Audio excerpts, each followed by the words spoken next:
Salut YouTube, on a terminé la journée. La journée restylage, c'est la journée ma chérie, tu vois. La journée du Brésil. Ça manque de calva, je tourne à la flotte depuis tout à l'heure, mais on arrive à la fin.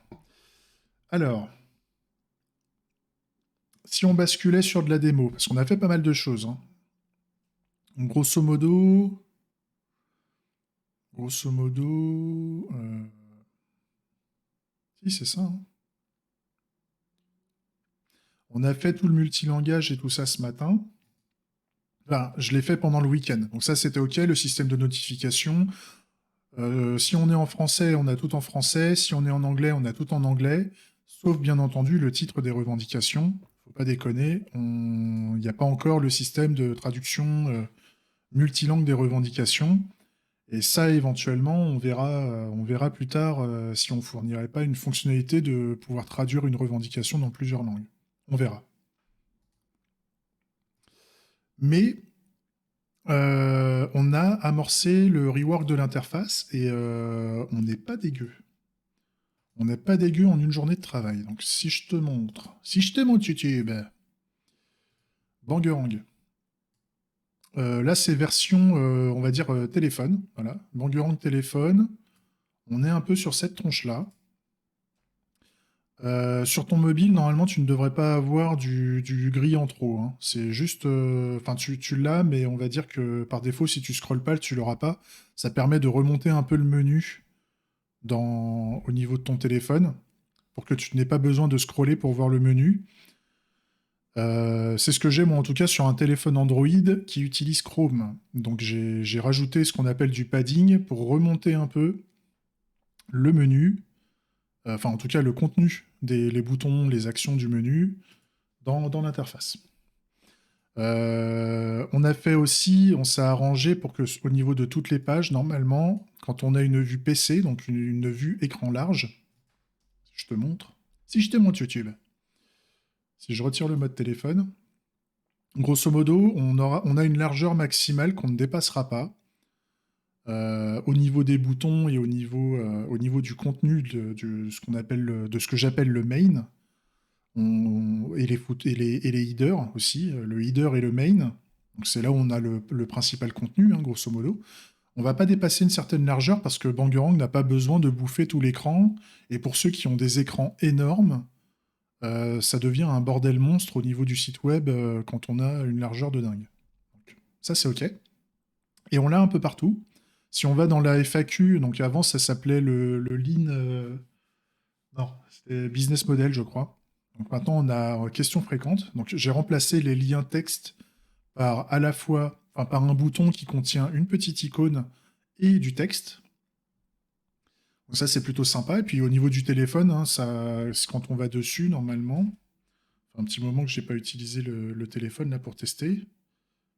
Ouais, ça reste lisible, hein. Au niveau, enfin, je porte des lunettes, hein, mais en tout cas, ça reste lisible. Et au niveau tactile, en fait, on a bien la réaction qu'on veut et on a bien un espacement minimum entre les boutons pour pas se tromper là où on tape. Donc c'est cool.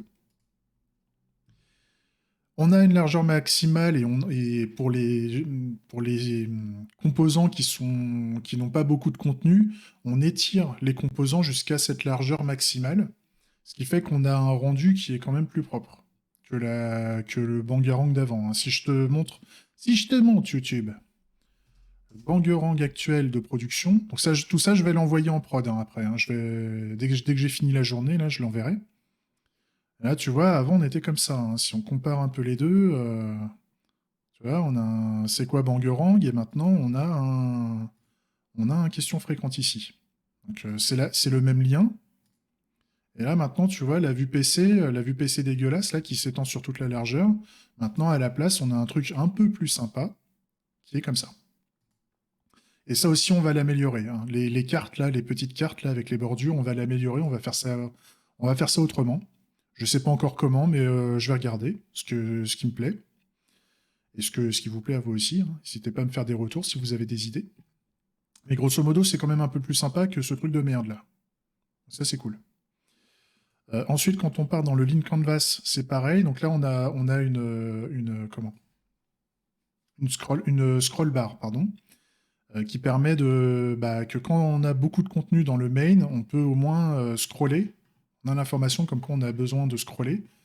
Il faut que je voie éventuellement si on peut pas faire une scroll bar avec un design différent. Parce que c'est vrai que là, c'est pas ouf. On va voir ça.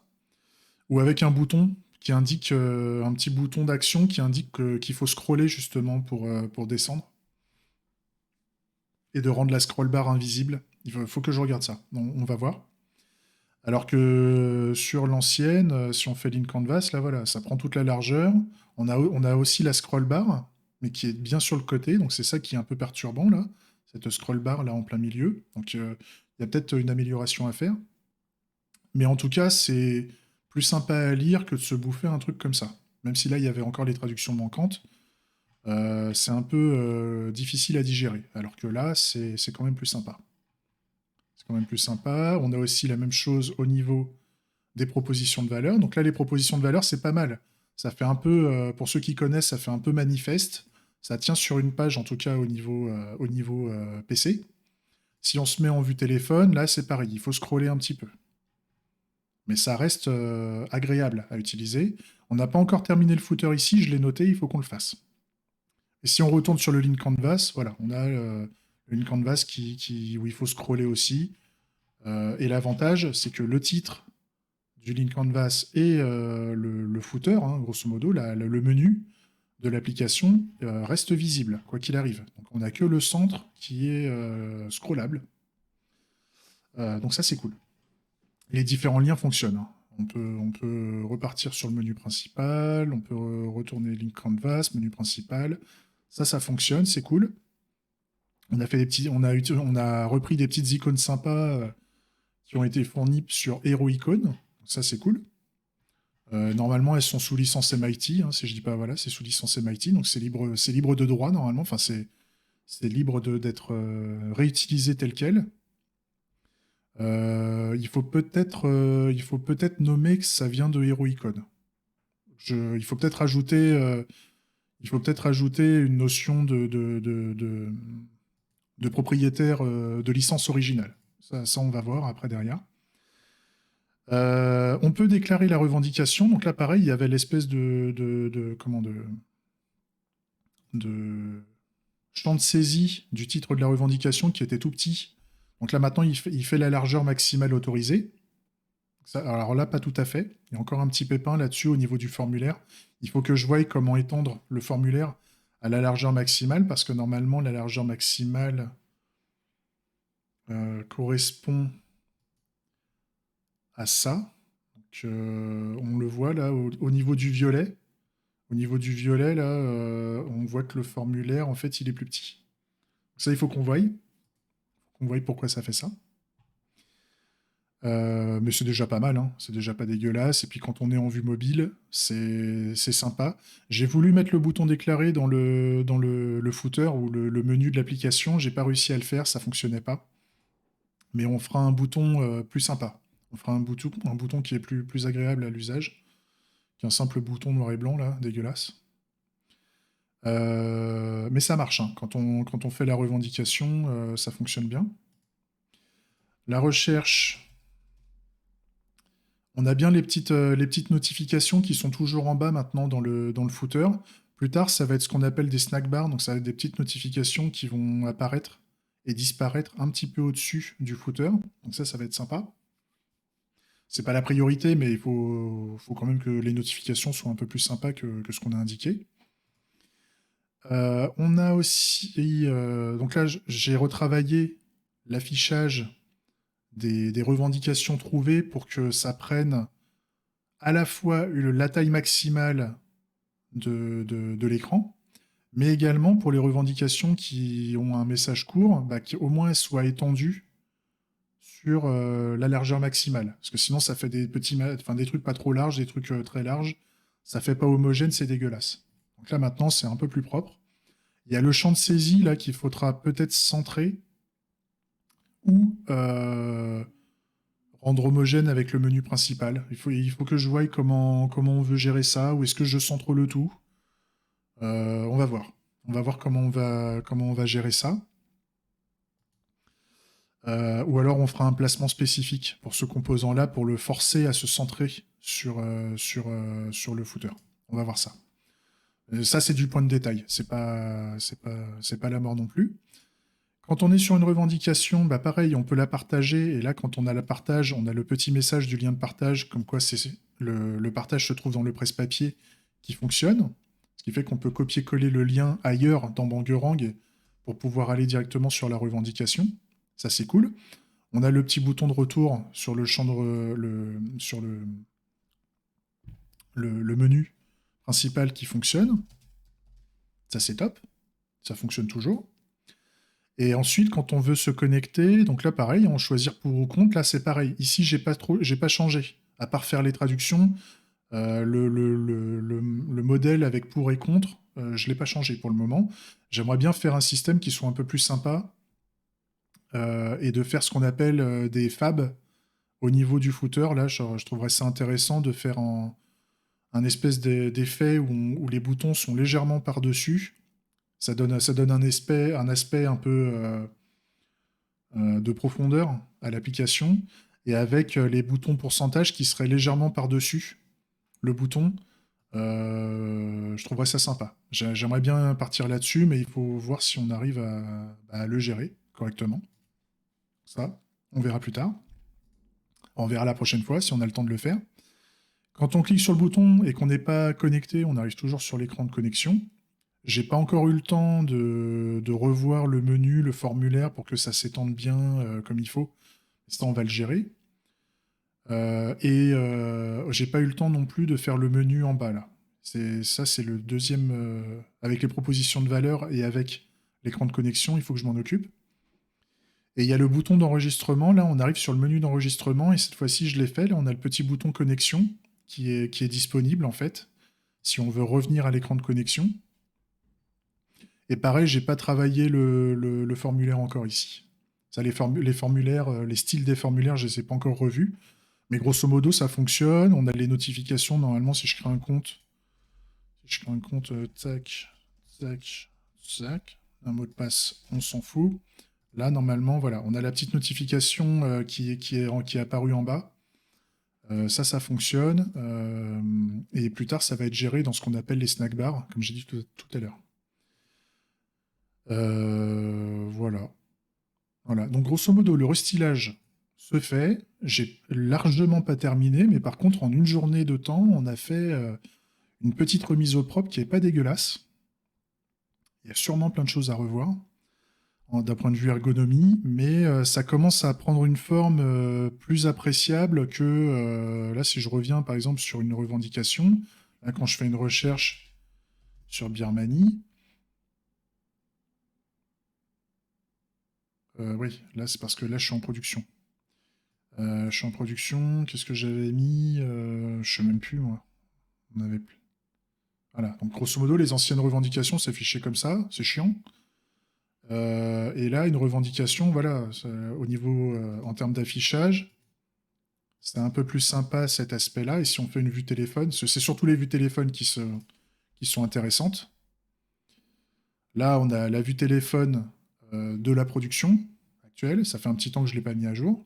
Ça doit faire une semaine ou deux. Et là, sur l'environnement de développement, c'est un peu plus sympa, avec le footer en bas. Et là, par rapport à l'espace que je vous disais, si je vous montre un petit exemple sur le téléphone, vous allez voir au niveau de la webcam. Je bascule un coup. Grosso modo, Birmanie. Birmanie.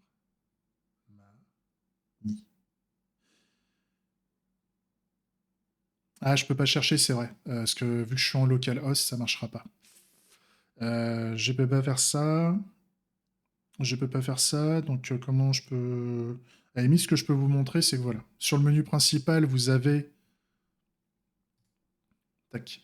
Sur le menu principal, vous avez sur le site l'écart qui est ici.